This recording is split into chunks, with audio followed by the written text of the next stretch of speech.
Ikago and Welfin have a tense confrontation, and an old friend returns with a brand new look. In my review of Hunter x Hunter, episode 123. Are you guys ready for the epic confrontation between Chairman Netero and the Chimera Ant King?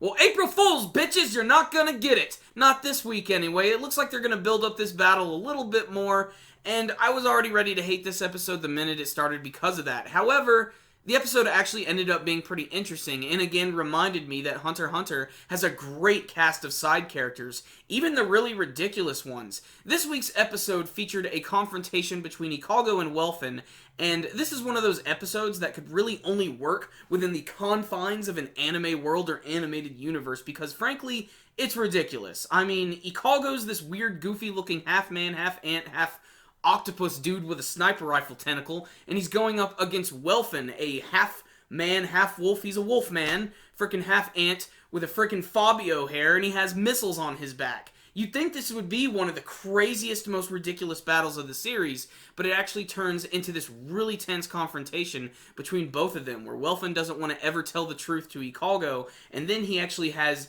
these weird centipedes that he puts in Ikago's head, which was so fucking nasty. I hate bugs, I hate centipedes, I hate all that stuff, so that stuff was making me really uncomfortable. And I already have like an Ikago looking head already, so I was right there with him when I was feeling the pain, especially when their legs just burst through the skin. That was really messed up. But I did like the fact that Ikago decided to go all freaking Samuel L. Jackson on him like from Pulp Fiction and started blasting him in the arm repeatedly while he was trying to get some information out of him and try to figure out how to get these centipedes out of his head. And what was really great about this scene is I sort of expected it to sort of end with the death of Welfin, and it went into like a completely different direction where Ikago was questioning him about his former life as a human. And this is where he gets into his like life where he's talking about Gyro.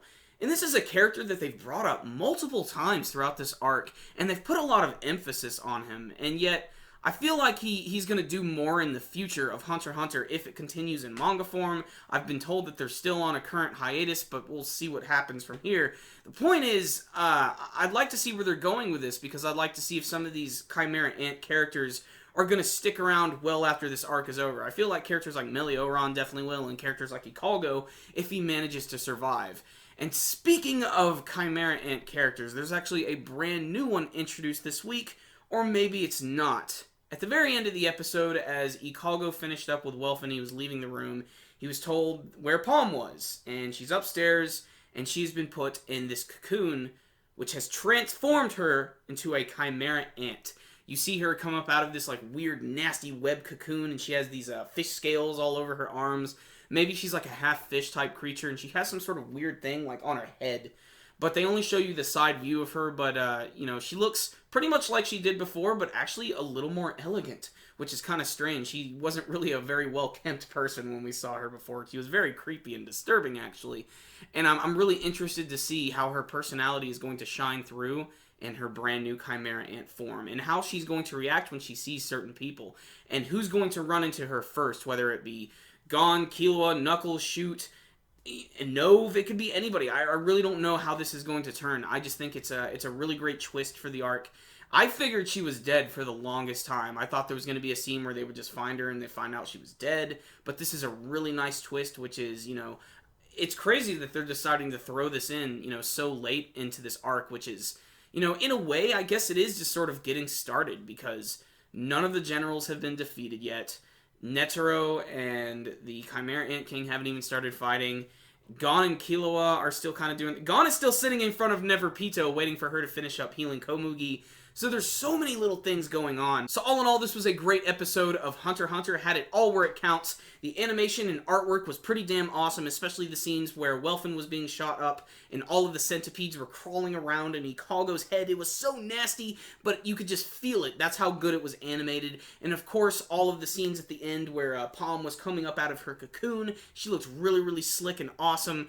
But if I had only one complaint about this episode, it's that the scene at the beginning with the chairman and with the Chimera Ant King was all just a recap from last week's episode. They could have cut it entirely, so I'm going to drop this week's episode down to a 9 out of 10. Again, just demonstrating why Hunter x Hunter has a great cast of side characters, which managed to be just as interesting and endearing as the main cast. So check this one out. It was really worth your time. I cannot wait to see some more of these battles go underway, because frankly, shit hasn't even started. So check it out, guys. Great episode. So if you guys had a chance to check out this week's episode of Hunter x Hunter, I would love to hear your thoughts about it, and you can tell me with your comments below. Remember, guys, before you leave, make sure and give this video a thumbs up. It's definitely one of the best ways to support these videos, and you can check us out on Facebook and on Twitter. I'll put links to both of those in the description box below, and if you want to see more of our content, make sure and subscribe to our channel. So, I'll see you next time, guys. Super Kami Guru 9000, out.